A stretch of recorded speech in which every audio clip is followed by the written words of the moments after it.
दामपुर राजस्थान में आप सभी का स्वागत है। मैं आपके साथ खुशबू खान। अब बात करेंगे श्रीकरणपुर विधानसभा सीट पर आज मतदान हुआ। ठीक 7 बजे से वोटिंग शुरू हो गई, वहीं शाम 6 बजे तक मतदान हुआ। करणपुर में 5 बजे तक करीब 72% मतदान हो चुका था।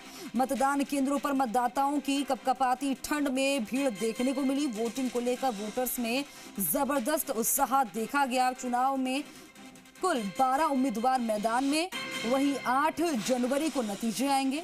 कुल 2,40,826 मतदाता उम्मीदवारों के भविष्य का फैसला उन्होंने कर दिया। कैद हो गया ईवीएम में। आपको बता दें कि बीजेपी ने सुरेंद्र पाल सिंह टीटी को चुनावी मैदान में उतारा है। बीजेपी ने चुनाव से पहले सुरेंद्र पाल सिंह टीटी को भजनलाल सरकार में मंत्री बनाकर बड़ा दांव खेला। वहीं कांग्रेस ने रुपेंद्र कुन्नर को चुनावी मैदान में उतारा। गुरमीत सिंह कुन्नर के निधन से स्थगित हुआ था मतदान। कांग्रेस प्रत्याशी रुपेंद्र कुन्नर गुरमीत सिंह कुन्नर के बेटे हैं। इस चुनाव में बीजेपी का दांव कांग्रेस पर भारी पड़ेगा या फिर सहानुभूति की लहर चलेगी, ये देखने वाली बात होगी जब नतीजे आएंगे।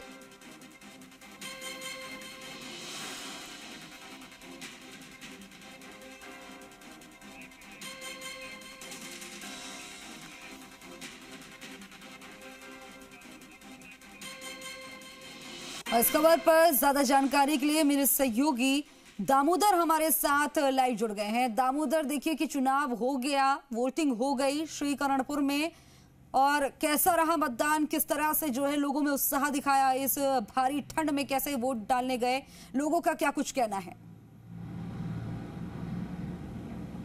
देखिए, क्योंकि जो मतदान है सुबह 7 बजे से शाम 6 बजे तक का टाइमिंग था, और 6 बजे जो जितने भी मतदान केंद्र हैं 249, उन सभी मतदान केंद्रों के गेट बंद कर दिए गए थे। शाम 6 बजते ही जो व्यक्ति अंदर थे मतदाता, उनके मतदान हो रहे हैं, और जो व्यक्ति लेट आए हैं वो मतदान नहीं दे सके हैं। ऐसे कई मतदाता हैं जिनको टाइम के बाद भी वहाँ मतदान केंद्रों पे पहुँचे हैं, लेकिन उनका मतदान नहीं हुआ है अभी भी फिलहाल, क्योंकि कुछ मतदान केंद्रों पर जहाँ बाहुल्य क्षेत्र है, बाहुल्य जनसंख्या है, उन मतदान केंद्रों पर मतदान अभी भी चल रहा है। तो ऐसे में जो 5 बजे तक का जो मतदान का जो प्रतिशत है वो करीब 72% से ज़्यादा हुआ है।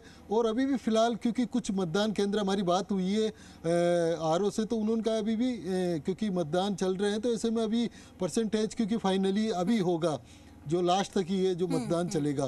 तो यानी कह सकते हैं कि ओवरऑल श्रीकरणपुर जो विधानसभा है वहाँ शांतिपूर्ण तरीके से मतदान हुआ। कुछ जगह पर ईवीएम मशीनें हैं वो कहीं ना कहीं थोड़ा जो खराब होने की सूचना थी, रुक जाने की, तो वो ठीक भी तुरंत कर दी गई थी। तो ऐसी कई छुटपुट ऐसी कई बातें भी आई है। तो इसके साथ साथ जो क्या हौसला रहा है लोगों का, वो हमारे साथ जुड़े हैं, उनसे पूछ लेते हैं। यहाँ के लोकल हैं विधानसभा के। सर, किस तरीके से आज हौसला अफजाई रही है आप लोगों की चुनाव को लेकर? क्योंकि जो गुरमीत सिंह के निधन के बाद स्थगित हो गया था, लेकिन अब पूरी देश की नज़र है आपके इस चुनाव पर।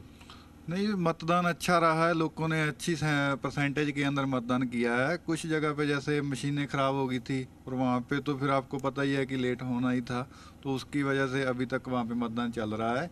और लोगों ने मतदान अब की बार पिछली बार से ज़्यादा किया है, क्योंकि कुछ